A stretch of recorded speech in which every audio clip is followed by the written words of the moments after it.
Monsieur Diallo, est-ce que vous ne trouvez pas juridiquement un obstacle par rapport à la recevabilité de votre constitution de partie civile? Est-ce que vous savez que pour saisir le tribunal de votre constitution de partie civile, il y a un délai qui vous est imparti quand même? Ce tribunal criminel, je ne parle pas du tribunal civil. Avec la permission de Monsieur le Président et honorable assesseur, je voudrais donner lecture à une disposition. L'article 3 du Code de procédure pénale en matière de crime, l'action publique se prescrit par 10 ans à compter du jour où le crime a été commis. Je voudrais vous dire, en tant que partie civile, qu'en principe... La question maintenant... Oui, c'est la question maintenant que je pose, Monsieur le Président. Allez-y. Voilà. Est-ce que, dans ce délai, si c'est pour le tribunal civil, je ne parle pas, ça c'est 30 ans, mais nous sommes devant le tribunal criminel. Est-ce que vous savez qu'à partir du moment où ce délai légal, pour saisir le tribunal pénal, je ne parle pas du tribunal civil, ce délai-là constitue un obstacle. À part ce tribunal, vous avez la possibilité. La question maintenant. Est-ce que vous savez que vous avez la possibilité de saisir le tribunal civil et non le tribunal militaire? Est-ce qu'on vous a dit? Maître, si vous étiez là avant-hier, vous n'aurez pas posé cette question. Avant-hier, il y a eu audience. Pardon, hier. Si vous étiez là hier, vous n'auriez pas posé cette question. Merci. Merci, elle a été débattue et tranchée. Merci, Monsieur le Président.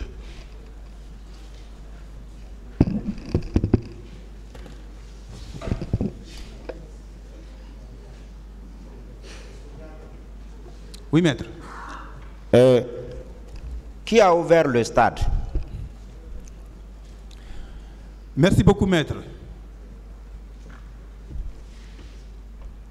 Moi, ce que j'ai dit dans mon reportage, c'est que le stade a été défoncé. Pardon, la porte du stade a été défoncée. Le portail a été défoncé. Bien. Défoncé par les manifestants. Je n'étais pas là, je le précise. Lorsque ça se passait, lorsqu'on ouvrait le stade, je n'étais pas là. Je n'étais pas arrivé. Je suis arrivé, le portail était grandement ouvert, escorté par les jeunes, le portail était grandement ouvert. Mais ce que les jeunes manifestants m'ont dit, c'était qu'ils avaient défoncé le portail, ils sont rentrés. Et c'est pour cela qu'ils étaient contents, qu'ils ont prié, qu'ils ont chanté l'hymne national lorsqu'ils sont arrivés à la pelouse. C'est parce qu'ils ont pu pénétrer dans un stade qui était fermé. C'est bon, s'il vous plaît.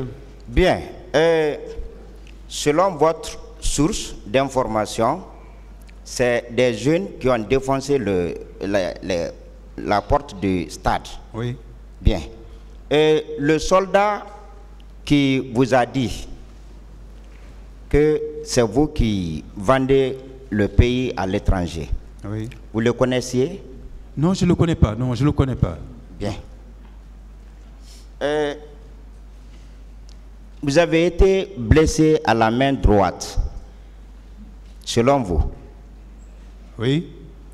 Et est-ce que vous pouvez montrer les traces au tribunal et les cicatrices? Parce qu'apparemment, on ne voit rien. Mais de là-bas, vous pouvez voir ma Oui, main oui, et je vois. vous rendre Votre compte. paume, je vois. Non, il n'y a pas de cicatrice. Ok, ça a été simplement entorsé. Alors, Ça n'a même pas. Il n'y a même pas eu de blessure. Il n'y a pas eu de blessure. Il n'y a pas eu de blessure. Donc il n'y a pas de cicatrice. Il m'a assommé.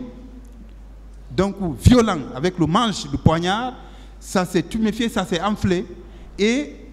Mais vous savez, ça c'est la terminaison quand même. Je ne suis pas médecin, hein, mais ce sont les terminaisons nerveuses. Donc évidemment que pendant plus de 4 mois, je ne pouvais vraiment pas remuer les doigts et travailler convenablement avec cette main. bien. Et vous avez obtenu un document d'un médecin attestant que effectivement votre main a été touchée. Vous savez, maître, j'ai souvent entendu cette question ici. Oui. Mais c'est que vous ne vous replacez pas dans le contexte du massacre du 28 septembre. Si vous vous replacez dans ce contexte-là, vous allez voir que Amadou, ce qu'il cherchait en ce moment, c'était de se sauver. Ce n'était pas de chercher un papier. Ce n'était pas de légaliser une... Non, c'était de se sauver, sauver sa famille, la sécurité de sa famille et sa sécurité. Non. Non, Est-ce que j'allais avoir un papier en ce moment? Non, ce n'était pas ma préoccupation vraiment. Ce n'était pas ma préoccupation. Non, après, parce que vous avez fait au moins 4 mois. Et... J'étais déjà parti à Dakar. Bien, même étant à Dakar, vous pouviez voir un médecin étant à Dakar? Honnêtement, ça ne m'a pas préoccupé, franchement. Non, ça ne m'a pas préoccupé. Et comment la conviction du tribunal puisse être assise dès lors qu'il n'y a pas un document, dès lors que vous n'apportez pas une preuve palpable à ce que vous déclarez? Je laisse le tribunal le soin d'apprécier, de juger. Bien. Et est-ce qu'un militaire ou un gendarme a tiré sur un manifestant devant vous? Ah, mais j'ai vu des gens tomber, maître. Ah, très bien. Oui, j'ai vu des gens tomber, j'ai vu des gens blessés, j'ai vu des corps. Ça, j'ai enjambé des corps pour passer, pour sortir du stade. Mais ces militaires-là, vous ne pouvez pas les identifier? Non, je ne les connais pas. Okay. Je ne connais pas. Très non, bien. je ne peux pas vous dire. C'est X. Même celui qui m'a sauvé, même la dame militaire, grande de taille, qui m'a sauvé aussi. Je ne la connaissais pas. Bien. Et à part les discussions entre le colonel Tchegoro et les leaders,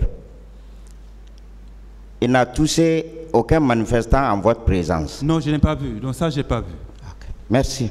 Merci.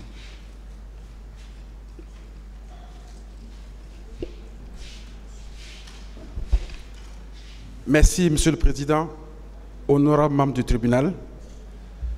Monsieur Diallo, oui. Permettez-moi de vous poser quelques petites questions. Et vous avez dit que lorsque vous avez vu le colonel Tchegoro, et que lorsqu'il parlait aux gens, vous avez vu un bureau rouge à ses côtés. Vous le confirmez? Oui, je le confirme, oui. Et savez-vous que le colonel Tchegoro est du corps de la gendarmerie? Je le sais. Savez-vous aussi que la gendarmerie a pour béret la couleur verte? Oui, je sais. Et lui-même, c'est ce qu'il portait. D'accord. Est-ce que dans ce cas, vous pouvez déclarer avec moi ou confirmer avec moi que les propos qui ont été tenus par le commandant Toumba ici à cette barre en disant que les éléments de Tchegoro portaient des bérets rouges, est-ce que vous pouvez le confirmer avec moi que c'est une vérité? Non, je ne confirme pas les propos de qui que ce soit, je ne confirme pas les propos de Toumba ou de qui que ce soit, je dis ce que j'ai vu. J'ai vu derrière le colonel Tchegoro un militaire qui portait un béret rouge et c'était lui, son garde de ce jour-là. Ça, j'ai vu. Parce que j'étais à micro de lui quand il discutait avec les jeunes. D'accord. Oui. Ok. Et vous avez parlé de dissuasion. La sensibilisation, mais vous avez parlé de dissuasion. Oui. Ce qui veut dire que vous faites référence à un rapport de force. Oui, c'est ça. Donc, selon vous, est-ce que ce geste de la tête, en haussant la tête de l'autre côté, selon vous, ça voudrait dire que c'est un ordre qui a été donné? Mais j'ai répondu à cette question, maître. D'accord. Oui. Ok. Maintenant, Monsieur Diallo, c'est ma dernière question. Oui. Est-ce que trouver un béret rouge auprès d'un gendarme dans un groupe, c'est-à-dire dans un ensemble, dans un milieu où effectivement on s'attend à de la violence, est-ce qu'on ne peut pas considérer là-bas qu'il y a de la confusion au sein de l'armée? Ah, ben écoutez, je ne voudrais pas m'aventurer sur cette question, mais il est évident que il y avait une pagaille au sein de l'armée. Il y avait une sainte pagaille au sein de l'armée. Oui, il y avait eu auparavant des mutineries successives. Vers la fin du régime de Lansana Conté, il y a eu des mutineries successives de l'armée ou d'une partie de l'armée que les généraux n'arrivaient pas à maîtriser la troupe, que peut-être le caporal était plus fort que le commandant plus puissant que le colonel. Non, il y avait une pagaille au sein de l'armée, ça c'est évident. D'accord, donc vous confirmez avec moi que les massacres du 28 septembre ne sont pas uniquement l'œuvre des gardes présidentiels, mais de l'armée guinéenne tout entière. Ou d'une partie de l'armée guinéenne. Je vous remercie. Merci, Monsieur le Président.